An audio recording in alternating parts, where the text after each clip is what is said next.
My name is Julie, I'm 45 years old. Before getting married, I worked as a pharmacist, but as soon as I married Roy, who is 3 years my senior, I became a stay-at-home mom. I met Roy through a friend when I was 25 and he was 28, and we got married 2 years later.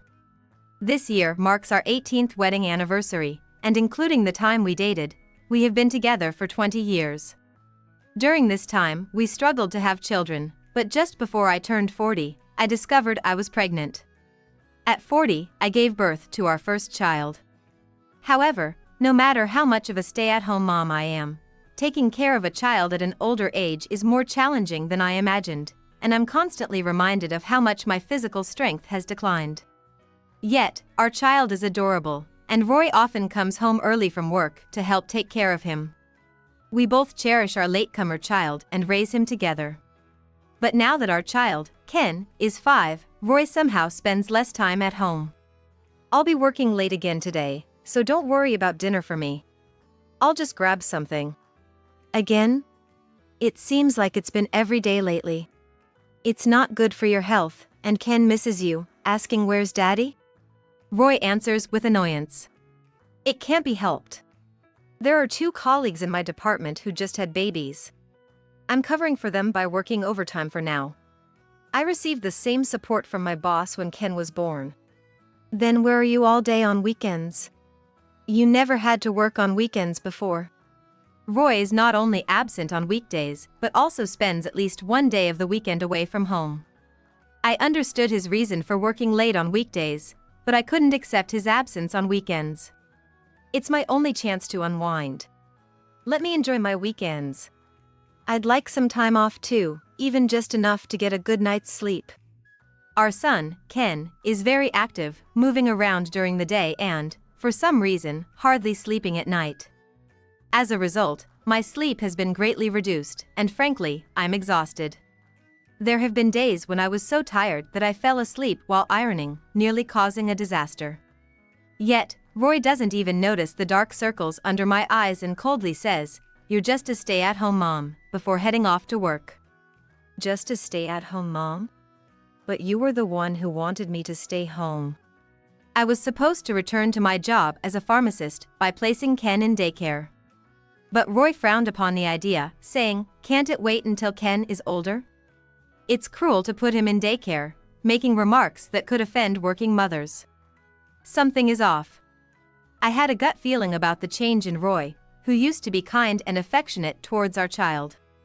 One day, before sending Roy's suit to the dry cleaners, I checked his pockets as usual and found a ticket stub. I've told him to throw away papers before. While complaining, I casually looked at the receipt. And its contents made me frown. Movie tickets for 2? And for a current romantic movie? This is definitely suspicious. I became almost certain it was an affair. A few Saturdays later. Roy had been out since morning, but suddenly, the front door banged open, and it seemed he had returned, stomping into the living room. I'm surprised you're back so suddenly. It's rare for you to come home at this hour. I intended to add a bit of sarcasm, but it seemed to have no effect on Roy. Then, out of the blue, he said something outrageous with a heavy sigh. I've got my young and beautiful mistress pregnant. You and the kid need to leave. What, you want me to leave? His tone was so arrogant, it didn't seem like something someone who had an affair would say. And did he just refer to our child as the kid? I was utterly disgusted by Roy's behavior. Unaware of my cold gaze, he continued. Yes, that's right. She's much younger and more obedient than you.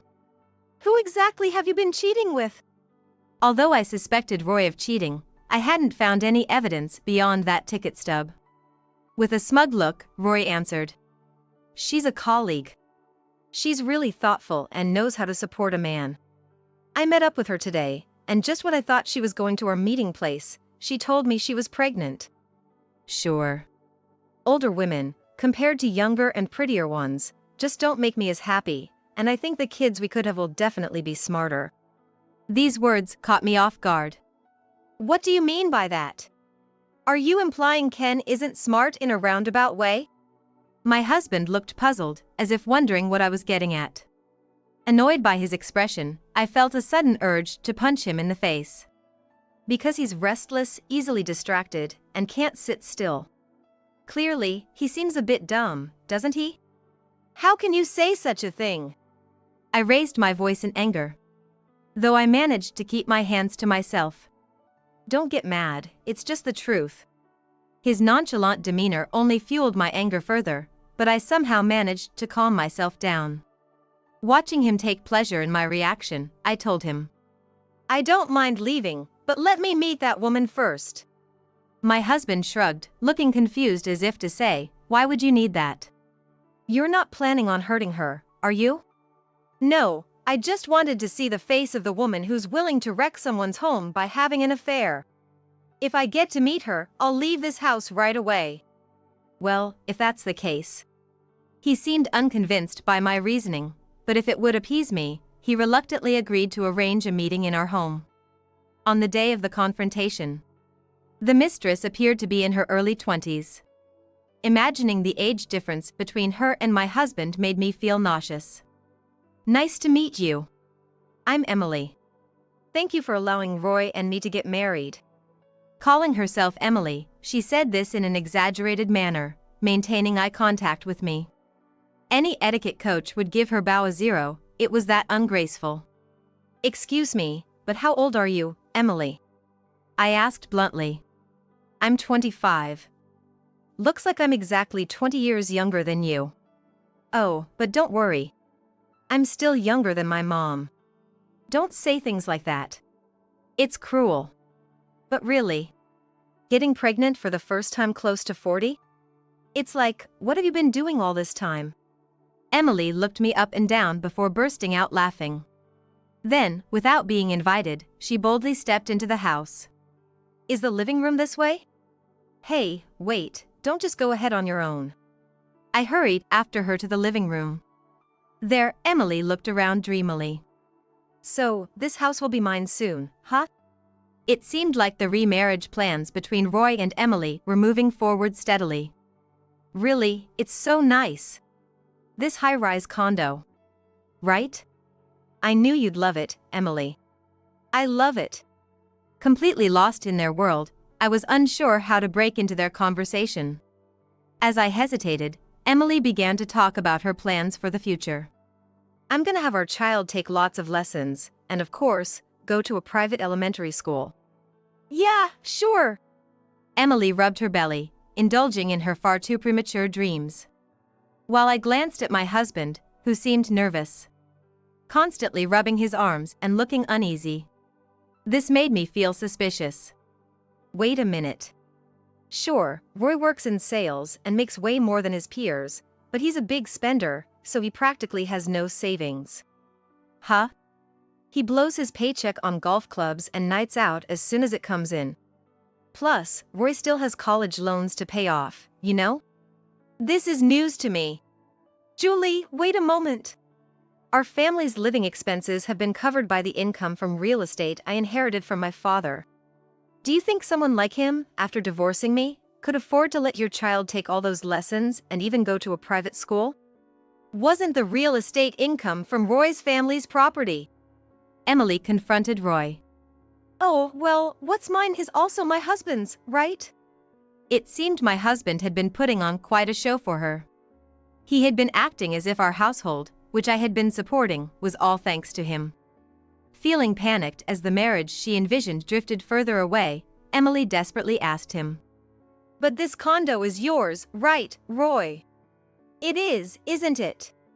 Yeah, that's true. That's no lie. Good. I can forgive that then. It doesn't change the fact that Roy is a high earner. Student loans can be paid off quickly with a bit of saving. And I won't let him waste money. That's my Emily. Reliable even though you're young. Not like someone who's just old. It's nice you're feeling good about yourselves, but this house is mine. What? Huh? Both were shocked, as if doused with cold water, and looked at me. My husband tried to correct me. No, that's not right. This house should be in my name. You have a habit of completely forgetting important things. There must be an animal like that, right? What? Are you mocking me? Yes, I am. Since you seem to have truly forgotten, let me remind you. This condo was bought by my father in my name before we got married. Was it? Yes. Well, I suppose after living here for 18 years since we got married, it's understandable you might mistake it for your own. No way. That's right, property division during divorce. I'll take this house in the property division when we divorce. That should do it. Sorry, but that's not possible. Because property acquired before marriage doesn't count in the division. I just told you, didn't I? My father bought it for me before we got married. You really do forget quickly. You're enjoying this, aren't you? Yes. It's not every day that a husband brings his mistress to his wife's house and then tells her to leave. I've been looking forward to turning the tables on you since this started. My husband's face turned red with anger upon hearing my plans. Veins throbbed on his forehead as if they were about to burst. Beside him, Emily was glaring at him. Liar! You deceived me. You didn't tell me about the remaining student loans, nearly zero savings, and that the real estate income was actually from this woman's family. What's this, a scam? What? A scam? I never said the real estate income was from my family, and I genuinely didn't know about the condo, so it can't be a deception. Terrible. There's no point in marrying you then. What? You were after my money? Of course. Who else would date a man over 20 years older? My family was poor. I was supposed to marry a rich man and be happy. Let's put the marriage on hold for now. I put my hand under my chin and said to the furiously angry Emily. Oh, but you just said his earnings were good, right? You're a perfect match. Both of you forget things so quickly. Both my husband and Emily glared at me. Shut up, lady. From what I've heard, you grew up in a wealthy family, but you think you can understand my feelings? There's no need for me to understand the feelings of my husband's mistress. You devil. Who's the devil? The one who barged into someone's house uninvited and caused a scene, or you, who's seen as a homewrecker by the world? Ugh. I wish she wouldn't cry here. Looking at my husband for some kind of help, he was, for some reason, giving me a creepy smile. What? I couldn't help but ask. With that creepy smile still plastered on his face, he said to me, Julie, I was wrong. I've seen the light. She was only after my money. I won't remarry her. You're the only one for me. How convenient for you now. From now on, I'll come home right after work to let you rest, and I'll spend weekends with you and Ken, being a good father. Won't you forgive me? How quickly he changes his tune when things aren't going his way. Rejected by Emily and facing the prospect of divorce without the possibility of remarriage, leaving him homeless and single, he must have panicked. His shallow thought process only deepened my disdain for him. I simply said to my husband, firmly, No. No way. Rejected by me, my ex-husband Roy collapsed weakly onto the polished flooring, his knees giving out. Beside him, Emily was still crying. Her makeup smeared by tears, making her look like a panda around the eyes. Unperturbed by the situation, I laid into them even more. So, I'll be filing for alimony. In my words, both of them looked up simultaneously. Wait, how are we supposed to pay without any savings? That's for you to figure out.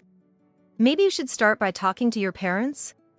There's no way I can do that. Well, then you'll need to figure something out on your own. There's no way we can pay. Even if you say you can't pay, you'll have to find a way. Use that brain of yours and think hard. They both fell silent at my words. And so, within a week, Roy had packed his bags and left our home. He begged pitifully until the end, Is this really the end for us? But I firmly said, yes, it's over. Goodbye, take care, and slammed the door shut. Then, after submitting the divorce papers, our divorce was officially finalized. A decade later, I was walking through the streets with my 15-year-old son, Ken. Hey, Julie? Suddenly, I thought I heard my name called and instinctively turned around. At that moment, I wished I hadn't, grimacing in regret. There stood Roy, my ex-husband from 10 years ago. Beside him was Emily, his mistress from back then. Her expression quickly changed from surprise to a glare directed at me. Seeing them together implied they eventually got married after our divorce. Everything seemed to have settled into its place. "Mom, who are these people?" Ken, sensing the atmosphere between us, asked me. "Just some old acquaintances." "Let's go," I said. "Hey, come on, just an acquaintance? That's harsh. You're Ken, right? You've grown so much. I'm your dad." "What?" Ken looked at Roy as if to say, "Is this guy for real?" Seemingly annoyed by Ken's reaction, Roy quickly started to complain. "What's with that look? Be a bit happier, will ya? Guess you turned out weird after all. Always restless and a nuisance since you were little." "Be quiet," I said in as low a voice as I could muster. But Roy continued to talk about himself unabated. "After us, Emily and I had a child right away, who's now 12. Ken and I listened in silence to Roy's irrelevant story. Then, I noticed Emily's gaze fixed intently on Ken. Ken, feeling the same, took the initiative to speak to her. "Is there something?" "That uniform." "What about it?" "That's the uniform from St. Jude's Academy, isn't it? Why would your kid be wearing it?" Emily seemed to recognize the school Ken was attending. Indeed, St. Jude's Academy is a renowned private boys' school in the state, known for its rigorous admission standards. Ken had succeeded in the entrance exams and earned his place there. "Emily, you recognize the uniform just by looking at it. Did your son also apply to this school?" Hitting the nail on the head, Emily bit her lip in frustration. "Roy's son applied there, huh? So, where's he going to school now?"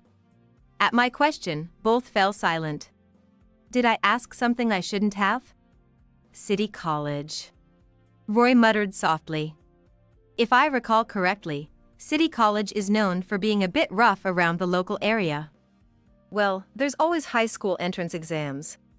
What matters is what comes after." I said this trying to be encouraging, but Emily erupted in anger. "Shut up! Don't talk to me with that smug look on your face. I wanted my child to attend a prestigious private school, make quality friends, land a high-paying job, and lead a successful life." It seemed their son hadn't lived up to Emily's expectations. "Why did my child fail the entrance exams and end up mixing with the wrong crowd, becoming a delinquent, while your son, born to a 40-year-old woman, succeeds? It's unforgivable. If it wasn't for that alimony, I could have enrolled him in more tutoring classes." "Maybe it was your attitude that put too much pressure on your son." "Take it easy," Roy said, trying to calm Emily down while stealing glances this way. Well, not so much at us, but it seemed like he was particularly interested in Ken. It's odd, like he's sizing Ken up. I noticed Roy still sneaking peeks at Ken when suddenly, from slightly behind, Ken urged, "Mom, we're running late. We gotta hurry, or we'll miss it." Despite being in 8th grade, Ken's features were mature for his age, but the way he was anxiously fidgeting made him look his age. "Oh right, we really don't have time to dilly-dally here." "Well, you two, take care." "Hey, wait up. Where are you rushing off to? Some fun place? Since we're all here, let us join you." Roy desperately called after us. What Roy was thinking, I couldn't begin to guess, but I immediately declined his suggestion. "That won't work, you don't have an invitation." "Invitation? You're all dressed up, so where are you headed, someone's wedding?" "No, Ken won a Department of Education award for his essay at a competition. We're off to the awards ceremony today."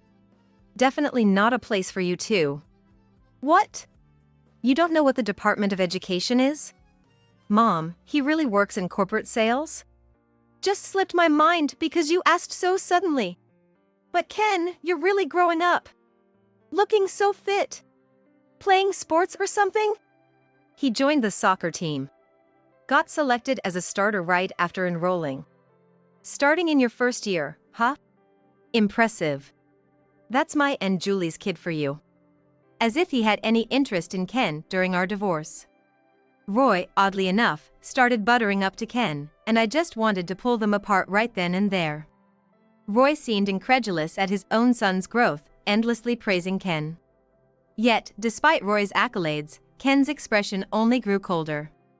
No matter how much Roy praised him, Ken only responded with a curt, "Oh, is that so?" As if a boy who hasn't seen his dad since he was 5 would suddenly warm up to him. While Roy continued to fawn over Ken, I caught Emily shooting daggers at me with her eyes. Back then, Emily was adamant about sending her kids to private schools from elementary level. But considering she didn't, it's likely she lacked confidence in affording the tuition.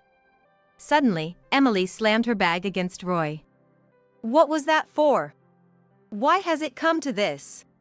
Perhaps overwhelmed by the stark contrast between her life and ours, Emily unleashed her frustration on Roy. "That hurts. Sorry for showing you this. She gets like this sometimes." Probably, she couldn't handle the gap between her aspirations and reality. As Roy tried to soothe the raging Emily, his face showed sheer exhaustion. What goes around comes around. I muttered to myself and walked away with Ken. Their voices fading behind us. Not 3 days later, my phone rang with an unknown number. Who could this be? I decided to answer. "Hello? Julie? Good, you answered. I was worried you wouldn't." "Roy? Why are you calling me?"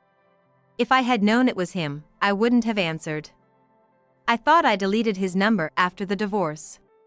As I sighed, holding the phone to my ear, Ken, who had come down from the second floor, approached, curious. I signaled for silence with my finger and turned on the speakerphone. Roy's voice filled the room. "Seeing you and Ken after 10 years, I was surprisingly happy. Made me nostalgic about the times with you too. Thought I'd give you a call." Well, I didn't feel nostalgic at all. Don't be like that. We were together for 20 years, right? There must be countless memories. All those memories were blown away by what you did. As Roy continued to idealize our past, I felt chills. "So, what do you want?" "Make it quick." "Right, how about we, the 3 of us, meet up once in a while from now on?" "What?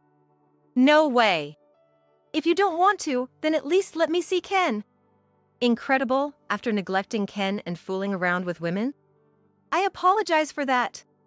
I'm sorry. See, I've said it now. Happy?" The absolute worst, no, below that.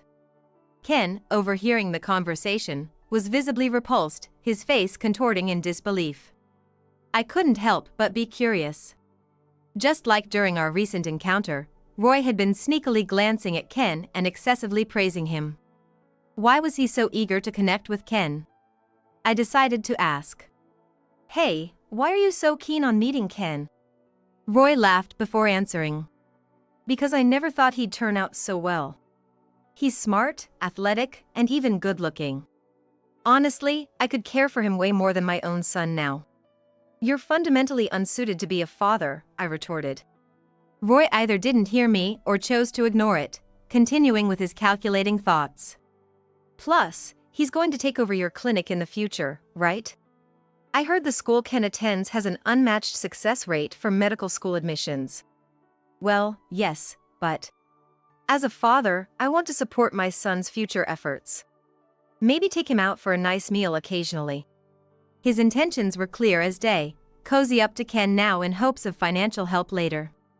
Disgusted by Roy's selfishness, I was about to hang up when Ken, who had been listening from the start, spoke directly into the phone. "I'm sorry, but I have no intention of meeting you. Please don't call my mom again. It's a nuisance." "Ken, when did you get there? Don't say that, meet with me." "I don't consider you my father.